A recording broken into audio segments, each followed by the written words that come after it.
যে আল্লাহর ভয় এই পরিমাণ আছে, প্রয়োজনে শহীদ হবে, তবুও গদি নিয়ে চিন্তা করবে না, আদর্শে আপোষ করবে না। ওই রকম সরকার যতদিন না আসবে খালি মিছিলই হবে, লং মার্চই হবে, মহাসমাবেশই হবে, কাজের কাজ কিছু হবে না। কিন্তু আমার একটা দুঃখ আছে, বিশেষ করে এই দেশের হুজুরদেরকে নিয়ে, যার মধ্যে আমিও আছি, আমিও তো হুজুর। দুঃখটা হলো আমরা অনেক সময় দাবি জানাই এমন লোকদের কাছে যাদের দিয়ে কখনো দাবি পূরণ হবে না। যেমন মনে করেন কাদিয়ানীদের কাফের ঘোষণার একটা দাবি এই অঞ্চলে শুরু থেকেই চলে আসছে এবং এটা দাবি করা উচিত, আমাদের ইমানের দায়িত্ব বটে। আমাদের স্লোগান থাকে যে কাফের কাফের, কাদিয়ানীরা কাফের, সংসদে আইন চাই, এই জাতীয় বিভিন্ন কথা থাকে। আচ্ছা, সংসদে কাদিয়ানীরা মুসলমান নেই, আইনটা কারা করবে আমাকে বলেন তো? নাস্তিকরা, সেকুলাররা, বামরামরা, কারা করবে? এগুলো তো করবে খাঁটি মুসলমানরা। তাহলে খাঁটি মুসলমানরা যদি সংসদে না যায়, তাহলে আইন কি আপনার বাপে আর আপনার দুলাভাই করবে? আপনি একদিকে চেষ্টা করবেন যে ইসলামী দলগুলো যাতে ক্ষমতায় যেতে না পারে, তার এই দোষ, তার ওই দোষ, এই সমস্যা, ওর এইটা এমন কেন, ওর ওইটা এমন কেন, খালি সবাই রে আপনি পচায় রাখবেন। দিন শেষে ক্ষমতায় পাঠাবেন তাদেরকে, বলবেন এরা মন্দের ভালো, এরা তো আমাদের মাদ্রাসায় টাকা দেয় মাশাআল্লাহ, আমাদের মসজিদে দান করে মাশাআল্লাহ, এদেরকে ক্ষমতায় পাঠাবেন। এরপর বলবেন কাদিয়ানির বিরুদ্ধে, হিজবুত তাওহীদের বিরুদ্ধে, অমুকের বিরুদ্ধে, তমুকের বিরুদ্ধে। ভাই মনে রাখেন, ওরা কাদিয়ানিদের বিরুদ্ধে কখনোই অবস্থান নেবে না, কারণ কাদিয়ানির বিরুদ্ধে অবস্থান নিলে, কাদিয়ানিদের হেড অফিস কোথায়? লন্ডনে, ব্রিটেনে। তো আজকে যদি কাদিয়ানের বিরুদ্ধে অবস্থান নেয়, দেখবেন পুরো ব্রিটেন না, খালি গোটা ইউরোপীয় ইউনিয়ন, জাতিসংঘ, আমেরিকা, পশ্চিমা বিশ্বে একযোগে মাঠে নেমেছে। বিবিসি, সিএনএন, রয়টার্স সব গরম হয়ে গিয়েছে। বলবে দেখো বাংলাদেশে সংখ্যালঘুর অধিকার হরণ করা হচ্ছে। সংখ্যালঘু মানে খালি হিন্দু খ্রিস্টান না, কাদিয়ানীদেরকেও সংখ্যালঘু হিসেবে চিহ্নিত করে সারা দুনিয়া এমন অবস্থান নেবে সরকারের গদি নড়ে যাবে। এজন্য আপনারা আন্দোলন করে একদম যদি হাজার লাশও পড়ে যায়, দেখবেন সরকার এগুলোতে নাক গলাবে না। যেই সরকারই আসুক না কেন, একমাত্র সেই সরকারই এগুলো নিয়ে গরম হবে যেই সরকারের গদির চাইতেও আল্লাহর ভয় বেশি আছে। যে হেফাজতের যাদের ভাস্কর্য সেখানে রাখা হয়েছে, যেগুলোর চেহারা বোঝা যায়, আকৃতি বোঝা যায়, এগুলো সরিয়ে দেওয়া উচিত। আমি মনে করি হেফাজতের ভাস্কর্যের জন্য তো আলাদা মাসালা না, আর অন্য ভাস্কর্যের জন্য আলাদা মাসালা না, মাসালা তো সব একই। এখন যদি আমাদের কথা থেকে সরকার এরকম মেসেজ নেয় যে ভাস্কর্য সব আপন জায়গায় থাকুক, খালি হেফাজতের যে ভাস্কর্য আছে, হুজুরদের যে ভাস্কর্য আছে, আমরা এগুলো সরিয়ে দেই, তাহলে কি হবে জানেন? আমরা বৃহৎ একটা আন্দোলন থেকে হারিয়ে যাব। এমনিই তো হুজুরদেরকে কেউ স্বীকৃতি দেয় না, তারা রক্ত দিলেও রক্তের কোনো মূল্যায়ন হয় না। এখন দিন শেষে যদি বলি খালি আমাদেরগুলো সরান, বাকিগুলো থাকুক মাশাআল্লাহ, আমাদেরটা নাউজুবিল্লাহ, বাকিগুলো সুবহানাল্লাহ, খালি যদি এটা বলি, তাহলে দিন শেষে ইতিহাস থেকে আমরাই হারাবো। এজন্য আমি মনে করি সমাধান দুইটার যে কোনো একটা। এক নম্বর সমাধান হলো সবগুলো ভাস্কর্যের ব্যাপারে আমাদের অবস্থান একই থাকবে।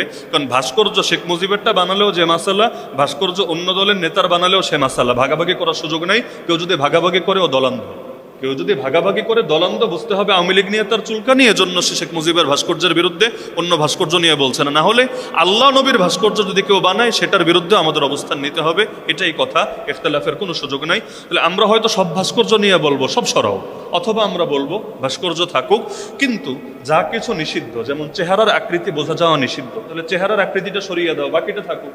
কেউ যদি আঙ্গুলের ভাস্কর্য বানায়, হাতের ভাস্কর্য বানায়, অথবা আকৃতি স্পষ্ট বোঝা যায় না এমন কিছু বানায়, ইসলামে সেটা কিন্তু নিষিদ্ধ না। নিষিদ্ধ হলে এমন জিনিস যেটার মুখাবয়ব, যেটার চেহারা আকৃতি স্পষ্টভাবে ভেসে ওঠে। তাহলে চেহারা না বোঝায়ও তো কিছু বানানো সম্ভব। তাহলে যেগুলো তোমরা বানিয়েছো, জাস্ট চেহারাগুলো নাই করে দাও। আল্লাহ রাসূল সাল্লাল্লাহু আলাইহি ওয়াসাল্লাম যখন মক্কা বিজয় করলেন, ওই কাবার মধ্যে যে মূর্তিগুলো ছিল, এর মধ্যে কিছু ছিল এমন দেয়ালে, কাবার দেয়ালে পর্যন্ত এগুলো আঁকা হয়েছিল, মানে একদম দেয়াল খোদাই করে আঁকা হয়েছিল। এখন বাকিগুলো তো সরিয়ে দিয়েছে, এগুলোর কি করবে? আল্লাহ রাসূল বলেছিলেন প্রলেপ লাগিয়ে দাও, উপর দিয়ে এমন কিছু লাগিয়ে দাও যাতে এটা আর আলাদা করে না বোঝা যায়। তো বেশ সহজ। আপনারা যে ভাস্কর্যগুলো বানিয়েছেন মাসালা সব একই, ওই হুজুরদেরটাই হোক আর অন্যদেরটাই হোক, এই চেহারাগুলো যাতে আড়াল হয়ে যায় আপনারা এই ব্যবস্থা করেন। কিন্তু আমার একটা দুঃখ আছে, বিশেষ করে এই দেশের হুজুরদেরকে নিয়ে, যার মধ্যে আমিও আছি, আমিও তো হুজুর। দুঃখটা হলো আমরা অনেক সময় দাবি জানাই এমন লোকদের কাছে যাদের দিয়ে কখনো দাবি পূরণ হবে না। যেমন মনে করেন কাদিয়ানীদের কাফের ঘোষণার একটা দাবি এই অঞ্চলে শুরু থেকেই চলে আসছে এবং এটা দাবি করা উচিত, আমাদের ইমানের দায়িত্ব বটে। আমাদের স্লোগান থাকে যে কাফের কাফের, কাদিয়ানীরা কাফের, সংসদে আইন চাই, এই জাতীয় বিভিন্ন কথা থাকে। আচ্ছা, সংসদে কাদিয়ানীরা মুসলমান নেই, আইনটা কারা করবে আমাকে বলেন তো? নাস্তিকরা, সেকুলাররা, বামরামরা, কারা করবে? এগুলো তো করবে খাঁটি মুসলমানরা। তাহলে খাঁটি মুসলমানরা যদি সংসদে না যায়, তাহলে আইন কি আপনার বাপে আর আপনার দুলাভাই করবে?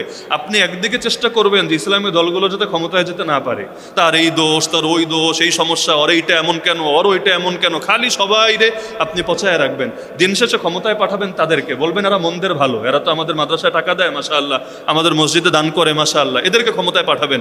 এরপর বলবেন কাদিয়ানির বিরুদ্ধে, হিজবুত তাওহীদের বিরুদ্ধে, অমুকের বিরুদ্ধে, তমুকের বিরুদ্ধে। ভাই মনে রাখেন, ওরা কাদিয়ানিদের বিরুদ্ধে কখনোই অবস্থান নেবে না, কারণ কাদিয়ানির বিরুদ্ধে অবস্থান নিলে কাদিয়ানিদের হেড অফিস কোথায়? লন্ডনে, ব্রিটেনে। তো আজকে যদি কাদিয়ানির বিরুদ্ধে অবস্থান নেয়, দেখবেন পুরো ব্রিটেন না, খালি গোটা ইউরোপীয় ইউনিয়ন, জাতিসংঘ, আমেরিকা, পশ্চিমা বিশ্বে একযোগে মাঠে নেমেছে। বিবিসি, সিএনএন, রয়টার্স সব গরম হয়ে গিয়েছে। বলবে দেখো বাংলাদেশে সংখ্যালঘুর অধিকার হরণ করা হচ্ছে। সংখ্যালঘু মানে খালি হিন্দু খ্রিস্টান না, এই কাদিয়ানিদেরকেও সংখ্যালঘু হিসেবে চিহ্নিত করে সারা দুনিয়া এমন অবস্থান নেবে সরকারের গদি নড়ে যাবে। এজন্য আপনারা আন্দোলন করে একদম যদি হাজার লাশও পড়ে যায়, দেখবেন সরকার এগুলোতে নাক গলাবে না। যেই সরকারই আসুক না কেন, একমাত্র সেই সরকারই এগুলো নিয়ে গরম হবে যেই সরকারের গদির চাইতে আল্লাহর ভয় বেশি আছে। যে আল্লাহর ভয় এই পরিমাণ আছে, প্রয়োজনে শহীদ হবে, তবুও গদি নিয়ে চিন্তা করবে না, আদর্শে আপোষ করবে না। ওই রকম সরকার যতদিন না আসবে, খালি মিছিলই হবে, লং মার্চই হবে, মহাসমাবেশী হবে, কাজের কাজ কিছু হবে না। এজন্য ক্ষমতায় কাদের পাঠাবেন ওইটা চিন্তা করেন, এরপর আইনকে বানাবেন, ওইটা নিয়ে কথা বললেন। না হলে এই 54 বছর গিয়েছে, আরো 500 বছর যাবে, তবু আমাদের দাবি কখনো আদায় হবে না। আল্লাহ আমাদের বুঝ দান করুন। এক ভাই জিজ্ঞেস করেছে, সম্প্রতি এক লোক পায়ে হেঁটে হজ করার উদ্দেশ্যে বের হলেন, কিন্তু পায়ে হেঁটে যাওয়ার জন্য 4 গুণ টাকা লাগে, এখন তার হজ কি হবে? এ আর এক ভাইরালের রোগ আমাদের বাংলাদেশে এবং দুনিয়ার বহু মানুষরা ধরে। পায়ে হেঁটে হজ করার মধ্যে কি ফজিলত আছে আমারে বুঝান। ইসলাম সহজ করেছে, এমনকি অনেক বিধানরে পর্যন্ত, যেমন নারীদের মাসিক হয়, ইসলাম বলেছে মাসিকের দিনগুলোতে যেই নামাজ পড়তে পারবো না, নামাজের কাজাও লাগবে না, কাজা করাও লাগবে না। কেন?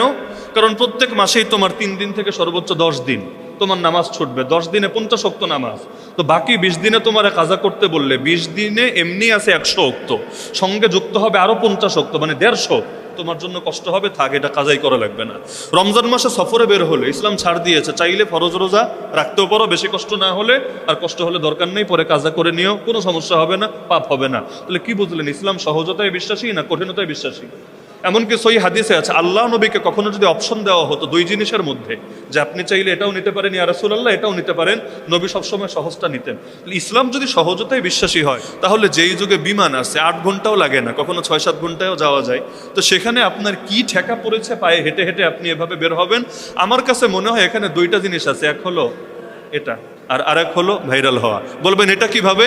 কারণ যেই পরিমাণ দান পায় মাশাআল্লাহ, ভিক্ষুকও সারা জীবন ভিক্ষা করে এত টাকা পাবে না, এরা যেই পরিমাণ টাকা কামায়, এদের লাইন ঘাটও জানা থাকে, কোন দেশে গিয়ে কারে ক্লিক করতে হবে, কার কাছে গিয়ে কিভাবে নিজেকে প্রদর্শন করতে হবে। লাস্টে গিয়ে দেখা যায় হজও হয়, 2-1 কোটি টাকা ইনকামও হয়ে যায়, মানে তার মোটামুটি সারা জীবন চলার ব্যবস্থা হয়ে যায়। আর ভাইরাল তো হয়, সারা দুনিয়া সবাই চেনে, পরে আগে চিনতো কে, নামও জানতো না, এখন সবাই চেনে। এই জন্য কিছু মানুষের, এই জন্য এটার বিরুদ্ধে আমার দৃষ্টিতে কঠোর ব্যবস্থা নেওয়া দরকার। এ সম্প্রতি এক লোক মনে হয় বের হয়েছে, পরবর্তীতে কিছু টাকাওয়ালাদের দৃষ্টি আকর্ষণ হয়েছে, এখন তারা দায়িত্ব নিয়েছে, তোমারে আমরা টাকা দিয়ে হজে পাঠাবো, সেও মহাখুশি। এই রাস্তা যদি খোলা থাকে, আগামীতে সামাল দিতে পারবেন না, দেখবেন সবাই রাস্তায় বের হয়ে যাচ্ছে, আমরা পায়ে হেঁটে হজ করব। কারণ বিনা পুঁজিতে ব্যবসা অথবা বিনা পুঁজিতে যাওয়া, এটার মধ্যে কোনো বুজুর্গি না। ইসলাম কঠিনতায় বিশ্বাসী না, ইসলাম সহজতায় বিশ্বাসী। কেউ যদি মনে করে বিমানে গেলে সব কম হবে, পায়ে হেঁটে গেলে সব বেশি হবে, না, বরঞ্চ ইসলামরে কঠিন করার জন্য তোমাকে আর আদালতে উপস্থাপন করা হবে। এই জন্য অযথা ইসলামকে কঠিন করতে যাবেন না, আল্লাহ যেটা সহজ করেছেন বেশ সহজ। স্কুলে ছাত্র কমছে, মাদ্রাসায় ছাত্র বাড়ছে, এর আসল কারণ কি বলে আপনি মনে করেন? বিগত কয়েক বছর থেকে, বিশেষ করে করোনার পর থেকে আমরা এটা দেখতে পাচ্ছি, অনেকগুলো কারণ এখানে জড়িত, কোনো একটাকে সুনির্দিষ্টভাবে কারণ বলার সুযোগ নেই। 1 নম্বর কারণ হলো, করোনার সময় দীর্ঘদিন যখন স্কুল কলেজগুলো বন্ধ ছিল, কিন্তু কওমি মাদ্রাসাগুলো আবার খোলা ছিল, 1-2টো বাদে অধিকাংশ খোলাই ছিল। তো মানুষ চিন্তা করেছে বাচ্চা কাচ্চা বেশি দিন বাসায় থাকলে অনেক ধরনের সমস্যা হয়, বিভিন্ন দুষ্টমিতে জড়িয়ে যায়, পড়ালেখার আগ্রহ হারিয়ে ফেলে। তো সেই সময় বাংলাদেশে অনেকে চিন্তা করেছে, তাহলে ঘরে বসিয়ে না রেখে আমরা মাদ্রাসায় দিই। তো পরবর্তীতে যেটা হয়েছে, দিয়েছিল সাময়িক হিসাবে, যে কয়দিন স্কুল না খুলবে একটু কোরআন শিখুক, হাদিস শিখুক, আরবি শিখুক, কিন্তু পরে মজা পেয়ে গিয়েছে। এখন মজা পাওয়ার কারণে এখন আর ওই লাইনে যায় নাই, বরঞ্চ কেউ হাফেজ হয়ে গিয়েছে, কেউ আলেম হওয়ার চেষ্টায় আছে।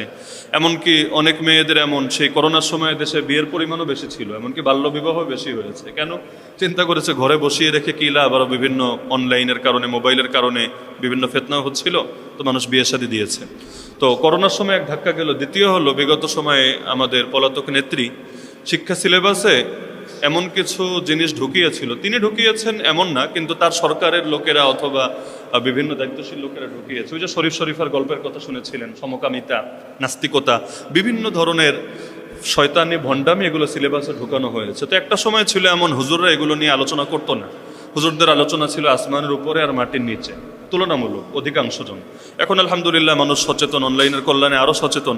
এগুলো নিয়ে সারা বাংলাদেশে প্রত্যেক ওয়াজে, প্রায় প্রত্যেক মসজিদে এত আলোচনা হয়েছে। মানুষ চিন্তা করেছে ডাক্তার ইঞ্জিনিয়ার পরে হবে, ইমানদার হওয়া লাগবে আগে। ইমান বাঁচাতে চাইলে আগে ইমান কোথায় ঠিক রাখা যাবে এটা দেখতে হবে, এরপর ইমান ঠিক থাকার পর যতটুকু হয় আলহামদুলিল্লাহ। ওইগুলোর একটা প্রভাবও এগুলোর মধ্যে পড়েছে। আর তৃতীয় কারণ হলো, আমাদের দেশের শিক্ষা ব্যবস্থা তো উন্নত হচ্ছে না, এমনকি সবচাইতে কম ব্যয়ও মনে হয় এখানে করা হচ্ছে। ডাকসুর ভিপি সাদিক কায়েম ও এক প্রোগ্রামে সে জানালো, আগে আমার এই তথ্য জানা ছিল না, ঢাকা বিশ্ববিদ্যালয়, প্রাচ্যের অক্সফোর্ডও কেউ কেউ বলে, ঢাকা বিশ্ববিদ্যালয় পর্যন্ত গবেষণা খাতে বাজেট জিরো। এটা আমার আগে জানা ছিল না, কল্পনায়ও ছিল না। বাজেট তো বিভিন্ন খাতে আছে, কিন্তু গবেষণার জন্য তো আলাদা বাজেট দরকার। এমনকি আমাদের দেশে যে বড় গবেষক তৈরি হয় না, দিনী লাইনেও কম হয়, ইলমের লাইনেও কম হয়। পৃথিবীতে ইন্ডিয়া, পাকিস্তানে এমন বহুত আলেমের নাম বলা সম্ভব যাদেরকে সারা দুনিয়া চেনে। বাংলাদেশে আমাকে 10 জন আলেমের নাম বলেন, সারা দুনিয়া চেনে। সারা দুনিয়া বলতে সারা দুনিয়ায় বাঙালি যারা আছে এদের কথা বলছি না, যাদের ভাষা আরবি, যাদের ভাষা ইংলিশ, যাদের ভাষা উর্দু, এরকম সবাই চেনে। 10 জনের নাম বলেন, কিন্তু ইন্ডিয়ায় আমি বলতে পারবো, পাকিস্তানে বলতে পারবো, বহু দেশের বলতে পারবো, এই দেশে নাই কেন?